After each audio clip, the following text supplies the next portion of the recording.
पाई तो हृदय में बड़ा क्रोध उत्पन्न हो गया। स्यो अभिमान न जाय सह। शिव जी के अपमान को सहन नहीं किया। सहन किया जाना बड़ा मुश्किल हो गया। हृदय न हो ये प्रबोध। जब मन में कोई कुंठा होती है तो भयंकर क्रोध होता है। जब क्रोध होता है तो होय न होय क्रोध, कुछ समझ में नहीं आता है क्या करना है। स्यो अभिमान न जाय सहे, हृदय न होय क्रोध। सकल सभय हट हटक तब बोली वचन सब। बहुत क्रोध आया और बहुत जोर से चिल्ला करके भवानी बोली, हे सभासद सुनो।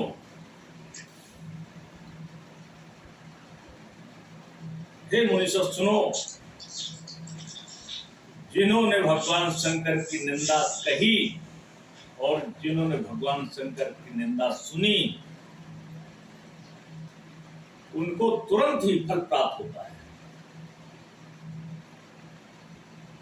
और पिता दक्ष के लिए कहा कि भली भांत समझ लो, पिता दक्ष तुम्हें बहुत बुरे तरीके से पछताना पड़ेगा। बहुत क्रोध में आकर के भवानी ने कहा है, सुनो सभासद सकल मुनिंदा। जितने मुनि देवी देवता इकट्ठा थे, सारे संबंधित लोग थे, बड़ी तेजी से कहा है, सुनो सभासद सकल मुनिंदा। और कहिए सुनी जिन शंकर निंदा। जो शंकर की निंदा करते हैं, जो शंकर की निंदा कहते हैं, जो शंकर की निंदा सुनते हैं, सबके लिए कहा कि तुरंत फल मिलता है। अर्चना वंदना करो, पूजन करो, आराधना करो, तो न जाने कब प्रभु प्रसन्न हो, कब कोई फल मिले। किसी अपने को याद करो, कब तुम्हारा सामना पड़े, कब तुम्हारी बात वो सुने, कब तुम्हारा संदेशा अपनों से कहा जाए तो कहे हाँ ठीक फलाने, हाँ वो हमारे अपने, कब दया का फल मिले। लेकिन यदि तुमने विरोध कर दिया तो तुरंत सूचना प्राप्त होती। कोई रास्ते में जा रहा है, प्रणाम कर लिया, निकल गया, तो तुमने रास्ता रोक दिया तो रुक गया। तो रुकने का मतलब उसे निकलना ही है, तो कुछ ना कुछ प्रतिक्रिया होगी, तत्काल उसका फल मिलेगा। वही भवानी ने कहा तुरंत लहव सबका, तुरंत फल मिलेगा सबको। सिर्फ समय नहीं लगेगा। हजारों वर्षों तक तपस्या मिले तो कोई फल मिलता है, इसका तो तत्काल फल मिलता है। और दक्ष पिता के लिए कहा, तुम तो इतने पछताओगे, अभी देखते जाइए। सुनो सभासद सकल मुनिंदा, कही सुनी जिन शंकर निंदा। सो फल तुरंत लाभ सब काहू, भली भांत पछताऊ। पिताजी के लिए भी कहा, बहुत बुरे पछताओगे। क्यों? बताया है, संत सांब श्रीपत अपवादा। जहाँ इस तरीके कोई अपवाद हुआ करें, वहां के लिए ज्ञान भी दिया है। ये आप नहीं कह सकते मैंने शंकर की निंदा नहीं की, सुनी तो उतने ही पाप पड़ेगा जितना कोई अधर्मी अधर्म कर रहा है, निंदा कर रहा है, उतनी पाप सुनने वाले को पड़ेगा। वही उनका है संत सांब श्रीपत अपवादा। भगवान शंकर, ब्रह्मा और विष्णु का जो भी बात करता है, सुनिए जहां तहां अस मर्यादा। काटिए तासो जीव जो बसाई। अगर तुम्हारे बस में हो तो उसकी जीवा काट दो। जो भगवान शंकर की निंदा कर रहा हो, शिव की निंदा कर रहा हो, विष्णु की निंदा कर रहा हो, अगर तुम्हारे बस में हो तो उसकी जीवा काट दो, कोई दोष नहीं पड़ेगा। ये हमारा रामचरितमानस कहता है। वेद और पुराण कहते हैं जुआ काट लो, ये तो तुम्हारे बस में हो, बस में हो तो मत काटिए। जुआ काटने चलो बता तुम्ही को काटना। तो उसका भी उन्होंने उपचार दिया है। अगर बस में हो तो तुरंत जुआ काट लो, कोई दोष नहीं पड़ेगा। और श्रवण मूड नत चले पर आई, और जब बस में न हो तो कान बंद कर लो, सुनो नहीं हो वहां जगह का प्रत्याग, वहां से हट जाइए, निंदा मत सुनिए, अधर्म मत चले जाइए। और बस में हो उसको जुआ काट लीजिएगा। ये धर्म की कट्टरता है, धर्म के तत्व निष्ठा है। ये हमारी भवानी कहती है, शक्ति जगत जनता अम्बिका कहती है, जगत जगतात्मा महेश पुरारी, जगत जनक सबके हितकारी। चूंकि ये जो तीनों देवता है ये सबके कल्याण के लिए हैं, सबका हित करते हैं, सबका पालन पोषण करते हैं, सबको नियमित अपने व्यवस्था के अनुसार सबको सहयोग प्रदान करते हैं। ये ऐसे देवता हैं, सदैव हित करते हैं। और पिता मंद मत निंदत, पिता के लिए कहा, इसकी मति मारी गई है। जो भगवान शंकर की निंदा कर रहे हैं, उनका अपमान कर रहे हैं, उनको स्थान नहीं दिया है, विष्णु को स्थान नहीं दिया है, ब्रह्मा को स्थान, जो पूरा नियंता है। ब्रह्मा तो दक्ष के ही पिता थे, तो पिता को जिसने सम्मान न दिया हो, कितना निंदनीय व्यक्ति होता है। पिता नंद मंद मत निंदत तेहि,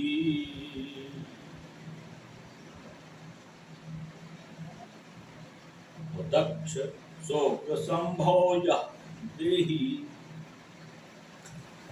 जिस जो पिता हमारा निंदा कर रहा है, हमारे पति की, हमारे भगवान शंकर की, विष्णु की, ब्रह्मा की, उसी ने तो मेरे को जन्म दिया है। बहुत ही भागा, बहुत बड़ा पापी है ये। बहुत क्रोध में हमारी भवानी बोलती है, और ताजे हूं तुरंत, कहते ऐसे व्यक्ति को देखना पाप। जैसे अभी कहा कि बस में ना हो तो हट जाइए, कान बंद करके हट जाइए वहां से।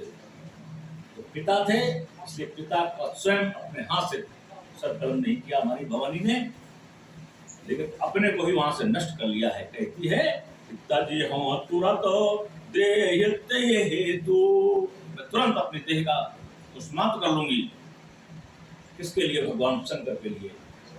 तो इस जीवन में भगवान शंकर का कोई संगम समागम नहीं हो सकता है। वो धर चंद्र मौल व्रत केतु, बहुत ही बढ़िया सुंदर बात है। मृत्यु के समय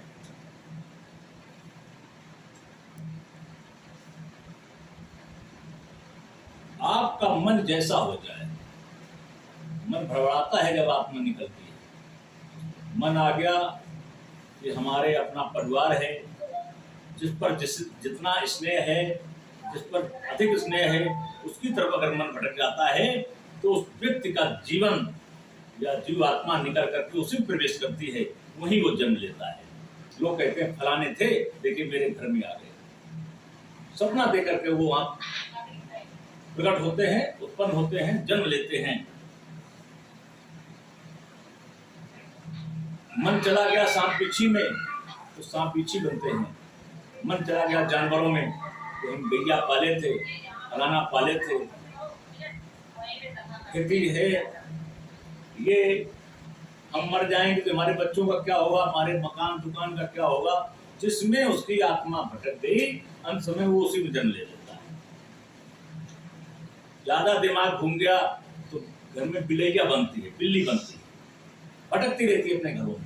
देखा होगा सबके घर में बिल्ली नहीं रहती है, और किसी के यहाँ रहती है। उसका कारण क्या है? जब अपने घर का कोई व्यक्ति, घर का कोई जीव मरता है तो उसकी अगर आसक्ति उस घर के प्रति होती है तो उसी में जन्म लेता है। इसलिए धर चंद्रमौल केतु, मैया ने निर्णय किया कि मैं चंद्रमौल को मन में धारण करते, हृदय में उनका स्थान देती हुई मैं अपने देह को परित्याग करूंगी। यानी चंद्रमौल के लिए मरूंगी, तो क्या होगा कि ये हिमांचल के यहाँ पार्वती गुरु में जन्म लेगी और फिर भगवान शंकर से इसका विवाह होगा।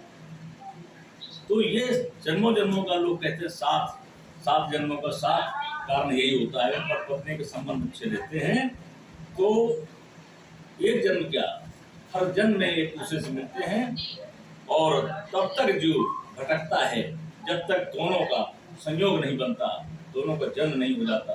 देखा होगा किसी के 10 साल बाद बच्चे होते हैं, 15 साल बच्चे होते हैं, पर पत्नी का गैपिंग इतनी हो जाती है, पति मर गया 10 साल पहले, पत्नी मरी 10 साल बाद। तो किसी किसी घर में जन्म विलंब से होता है, तो उसका कारण यही है कि मन में जो भी आसक्ति हो गई मरते समय, वही उसका जन्म होता है। इसकी पहचान है, बुजुर्ग लोग जानते हैं, आजकल के लोग जानते ही नहीं। बुजुर्ग माताओं से दादियों से पूछते हैं, जब नौवार होता है छान करके वो जो भौरी बनाई जाती है, राख रखी जाती है, उसको ढक दिया जाता है, और जिस समय सुबह देखा जाता है नौवार वाले दिन सुबह जब देखा जाता है तो उसमें चिन्ह बनता है, चिन्ह बन जाता है, पता लग जाता है इस व्यक्ति का जन्म इस योनि में हुआ है, ये तर गया।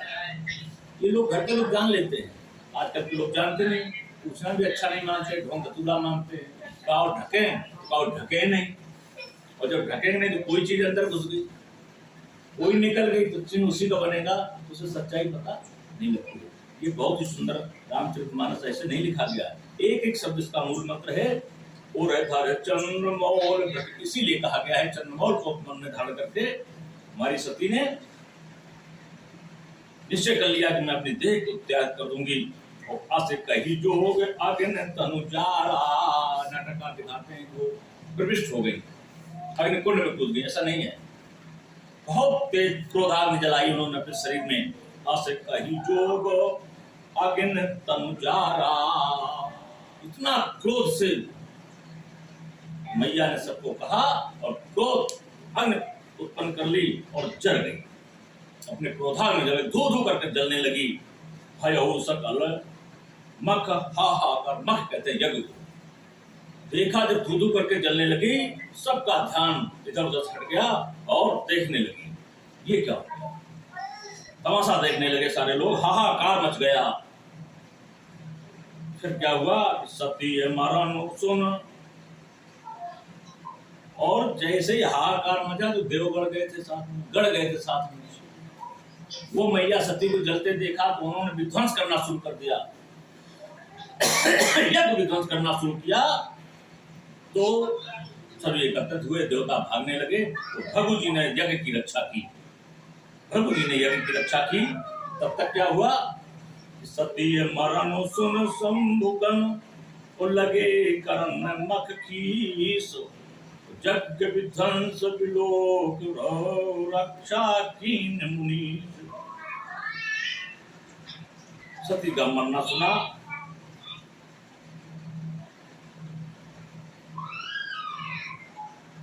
यज्ञ विध्वंस हुआ,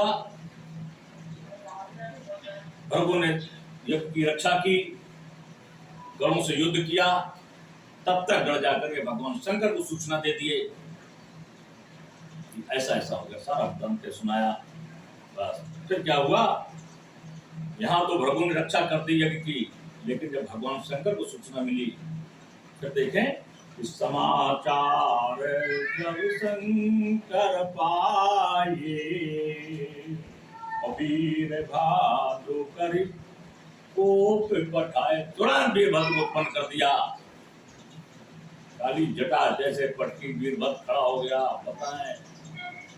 बताएं काम बताएं, सेवा बताएं। भगवान शंकर ने जा करके यज्ञ विध्वंस कर दो, तुरंत वीरभद्र गया और यज्ञ विध्वंस कर दिया। प्रभु रक्षा यज्ञ की नहीं कर पाए, और यज्ञ विध्वंस जायत्र कीन्हा, वीरभद्र ने यज्ञ विध्वंस कर दिया।